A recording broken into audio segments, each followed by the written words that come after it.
I like a lot of different styles of music. I like jazz a lot, particularly old jazz from the 50s and early 60s. That's what I listen to now a lot. And if I'm going to make a confession here, there's a radio station about 70 miles or so from where we live. And if we're driving in that part of the state, it's a small, tiny little radio station that plays Western music. Not country Western music, but Western music. Rockabilly and old, early United States Western music from the 30s and 40s. And I listen to that all the time if we're driving through there. And you can only pick it up for like 20 miles if you're driving through this area, and then it's gone. And it's such a small station, they don't have internet connections or anything like that. So I started my musical journey, yes, singing, but playing the violin. So I started college as a violinist, finished my degree in violin performance, and during that time started playing in the opera pit at school. And having grown up with, being aware of opera, my grandmother would take me, and my first opera was Madama Butterfly. I was about 9 or 10. So I grew up knowing there was opera, but actually experiencing it as a pit musician and seeing it up close and personal started to make me really curious about it. And what I found is it combined my love of music with my love of performing. I'd been a ballet dancer for many years, so my love of the stage, my love of music was all combined wonderfully into opera. And I started my junior year in college doing opera, and I have continued ever since. Yeah. I have an identical twin brother who when I was studying for when I had decided that I was going to study opera, I called him up. He was doing missionary work, actually here in Idaho. He was a missionary here, and I somehow over the phone, he had only had a few months left, convinced him that this is to come and sing opera with me. That it could be very cool. It could be something we do together and something we can make an impact on the world in. And he said, okay. And so as soon as he got back from his mission, he came out to college and lived with me in my little 1-bedroom. And then of course we upgraded to a 2-bedroom. And we stayed and studied at school for 4 or 5 years together and helped each other along the way.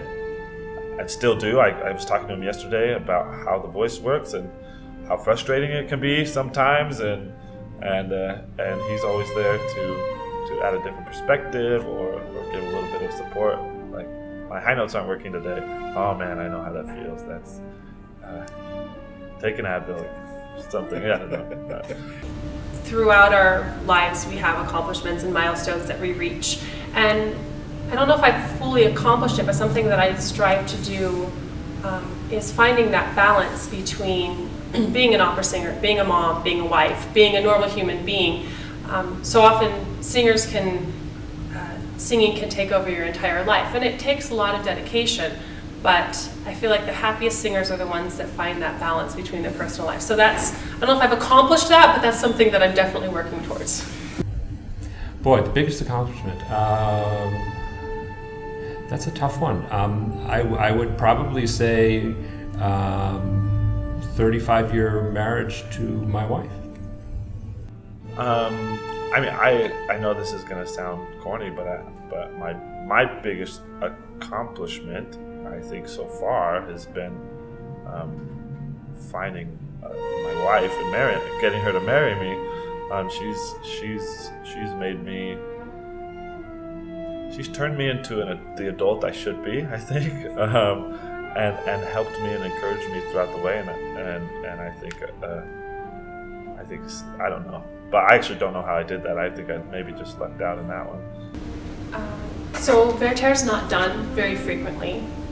It's a big work. It requires some immense singing, especially by the tenor, and it requires a sensitivity in the orchestra as well, so that you can hear the nuances and the different themes and the different emotions that are evoked just by the orchestra itself. So I really think that it's an opportunity for those who are in Boise to be able to come hear the show. And I mean, it's a thrill for me too. It's one of my bucket list roles to do. And it's been just a joy to put together. And yes, it is sad. There is sad, opera has many sad endings, but the journey that you go on with Werther, with Charlotte, with all the characters, with Sophie, with Albert, are all the journeys that we take in life, and I think people will be able to relate to them. So I would hope that that an audience member hearing this music for the very first time, the music of Massenet, and particularly of the music of Werther, that they come away from the experience feeling a natural affinity to what they listen to. And if they do, then I think I have done my job.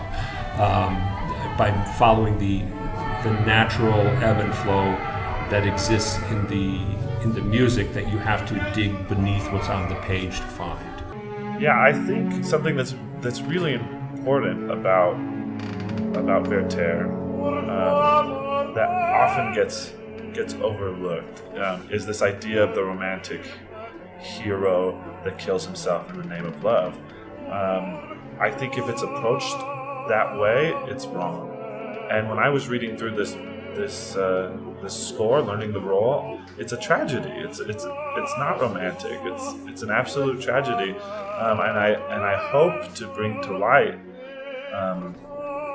that these romantic composers that were dealing with depression and suicidal thoughts and were dealing with mental illnesses that then became romanticized through literature.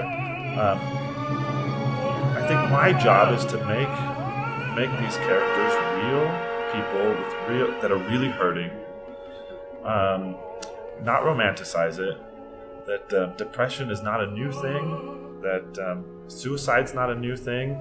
If they have, if they come and see the show and it makes them think about their friend who's struggling,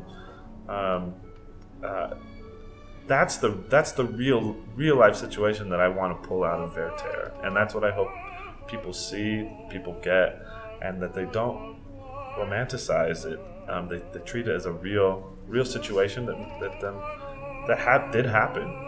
This is a very exciting project for me because, I feel like George Papard, who was an actor, television actor in my childhood, and there was a show when I was a teenager called The A-Team, in which he was the lead actor, one of the main characters of.